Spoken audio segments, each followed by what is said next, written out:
অনেকেই স্থানাঙ্ক জ্যামিতির বৃত্ত চ্যাপ্টারটা বেশ জটিল মনে করে, কিন্তু সত্যি বলতে কি এটা আসলে একটা কোডের মতো। আর আজ আমরা ঠিক করেছি এই কোডটা একসাথেই ভাঙব।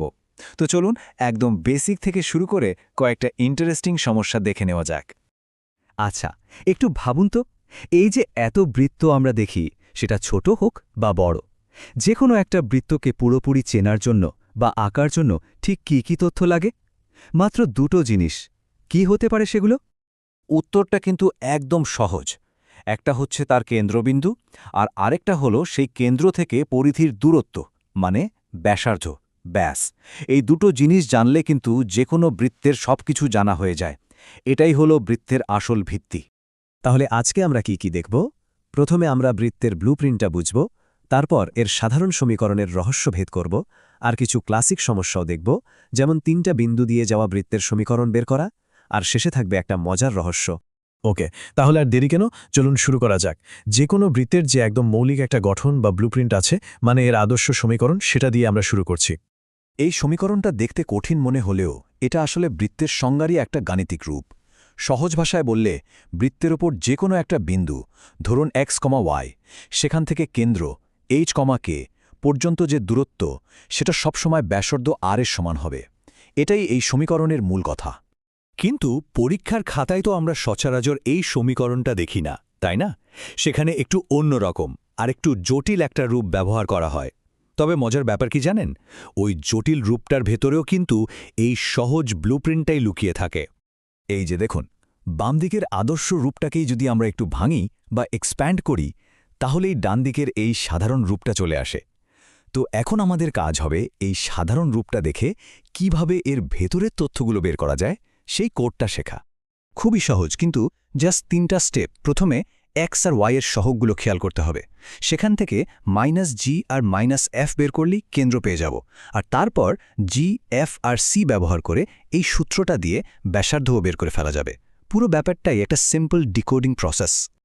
আচ্ছা, এতক্ষণ তো আমরা থিওরি দেখলাম, এবার চলুন একটা বাস্তব সমস্যা সমাধান করি। এটা কিন্তু পরীক্ষায় প্রায়ই আসে। সমস্যাটা হলো 3টা নির্দিষ্ট বিন্দু দেয়া থাকবে, আর সেই 3টা বিন্দুর ওপর দিয়ে যায় এমন বৃত্তের সমীকরণটা বের করতে হবে।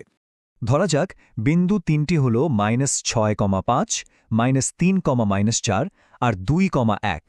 আমাদের কাজ হলো এমন একটা ইউনিক বৃত্তের সমীকরণ খুঁজে বের করা, যেটা এই 3টা বিন্দুর ওপর দিয়েই যাবে।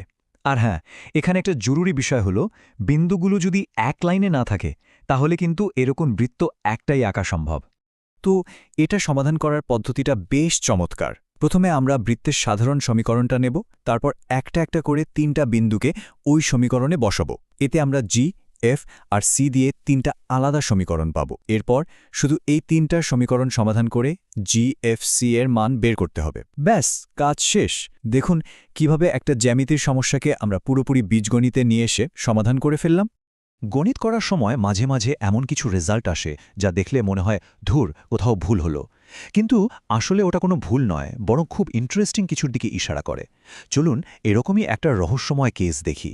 এই যে দেখুন, 0 = 2। এটা তো কোনোভাবেই সম্ভব না, তাই না? এখন ধরুন একটা অঙ্ক করতে গিয়ে যদি এরকম একটা রেজাল্ট আসে, তাহলে এর মানে কি? অঙ্কটা কি ভুল? এই প্রশ্নটা নিয়ে একটু ভাবা যাক, কারণ গণিতের এই ধরনের অসম্ভব উত্তরগুলো আসলে আমাদের বলে দেয় যে আমরা কোনো একটা স্পেশাল কেস নিয়ে কাজ করছি। তো আসল ব্যাপারটা হলো, এই ভুল আসলে কোনো ভুলই না, এটা একটা সিগন্যাল। সিগন্যালটা হলো আমরা এমন একটা রেখা নিয়ে কাজ করছি যেটা একদম খাড়া বা উলম্ব। আর আমরা তো জানি একটা খাড়া রেখার ঢাল বের করা যায় না, মানে অসংজ্ঞায়িত। মানে 0 = 2 মতো একটা অসম্ভব রেজাল্ট পাওয়ার সহজ অর্থ হল ওই রেখাটার ঢাল m অসংজ্ঞায়িত। তার মানে রেখাটা y অক্ষের সমান্তরাল। এই আইডিয়াটা আমাদের এমন সব সমস্যার সমাধান করতে সাহায্য করে যেগুলো সাধারণ ঢালের সূত্র দিয়ে করা যায় না। সো একটা অসম্ভব উত্তর মানে কিন্তু অঙ্কের শেষ নয়, বরং নতুন একটা দিকের শুরু। বেশ, তাহলে পুরো আলোচনা থেকে আমরা কি শিখলাম, চলুন একবার ঝটপট দেখে নিই। এটাকে আমরা বলতে পারি বৃত্তের কোডবুক। 1. যে কোনো বৃত্তের পরিচয় হলো তার কেন্দ্র আর ব্যাসার্ধ। 2. আদর্শ সমীকরণটা হলো এর ব্লুপ্রিন্ট। 3. সাধারণ সমীকরণের ভেতরে কেন্দ্রটা -g, -f হিসেবে লুকিয়ে থাকে। 4. 3টা আলাদা বিন্দু দিয়ে শুধু একটাই বৃত্ত আঁকা যায়। আর 5, মাঝে মাঝে অসম্ভব দেখতে কোনো গণনা আসলে কোনো স্পেশাল কেসের ইঙ্গিত দেয়, যেমন অসংজ্ঞায়িত ঢাল। এই ব্যাপারগুলো মাথায় রাখলেই বৃত্তের কোড ভাঙা একদম সহজ। যাওয়ার আগে একটা প্রশ্ন রেখে যাই, বৃত্তের মতো আর কি কি জ্যামিতিক আকার আছে যেগুলো এরকম কিছু সহজ নিয়ম আর একটা মূল সমীকরণ দিয়ে তৈরি? যেমন ধরুন পরাবৃত্ত বা উপবৃত্তের কথা, এদেরও কিন্তু নিজস্ব কোড আছে, আর সেই কোডগুলো ভাঙাই হলো গণিতের আসল মজা।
ধন্যবাদ